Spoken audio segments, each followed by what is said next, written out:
So Nicholas Pegues reporting a happy Tuesday to my Facebook friends and fans from around the world. And here are the two unopened letters of the President of the United States that he's extended to me.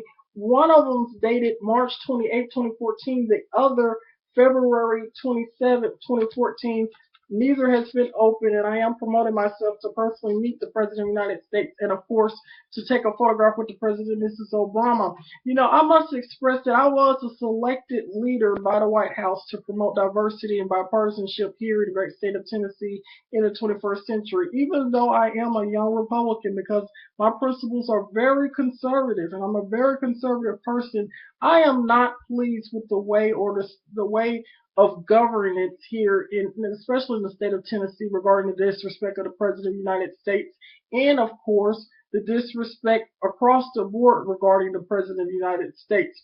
First of all, the President of the United States represents everything that is sacred to the United States of America. He represents, the Buckingham Palace. He represents the Vatican. He represents everything that we hold dear as people of the human race. And for us to bluntly disrespect him and say he's nothing, to me is very, very uneducated, because the President of the United States is more than just a person. It is an institution. An institution that has been established before the founding of Memphis. As I stated, I come from the founding of Memphis. I'm a descendant of Victorian Village, College Chapel Historic District.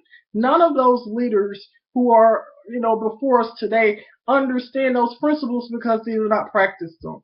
I understand those principles. I practice those principles. I have great respect for all of my leaders, but the principles are missing regarding respecting the laws or chain of command, regarding the sacred principles of the executive office of the President of the United States. We may not necessarily like what the President does, like what he proposes, but we should respect him as a leader of the free world and not bluntly just say we don't like him because he is, an African American. That's what I think, because he's an African American president of the United States. And then bluntly disrespect me by not offering me job opportunities, and I'm a young Republican, bluntly, disrespecting me because, all of it's uneducated, and it makes our community look uneducated because you don't like who's elected in office at the present time. But at any rate, if you understood the principles of George Washington, the principles of John Adams,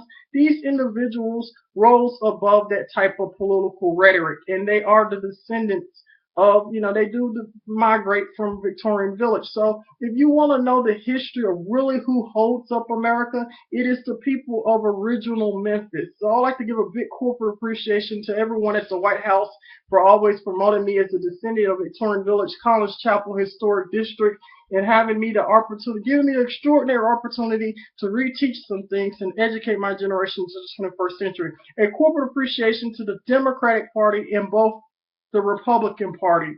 But, just because a person's in office today does not necessarily mean he has the political influence or even the bloodline of what America was structured to be. We're supposed to be better people than that in the 21st century. And not only is it disrespectful to me, not for me to be, have a full-time position somewhere, it's disrespectful to the global community. It's disrespectful not only to the White House, but to Buckingham Palace and, of course, the Vatican. So if you research history and the origin of things, we wouldn't be in the position that we're in the great state of Tennessee. We're in a liability state, and it's very embarrassing. So at any rate, a corporate appreciation. May God save the Queen, and happy Tuesday, Facebook friends and fans from around the world. Nicholas Pegues reporting, CNN Icon of Memphis. And don't let the little Fontaines come up and take what's left. We don't have that much here in the great state of Tennessee. Okay, but the Fontaine estate will start taking over more stuff. Happy April Fool's. This is April Fool's joke. Nicholas Pegues reporting, also known as the governor of the United States Congress, 2014. CNN Icon of Memphis.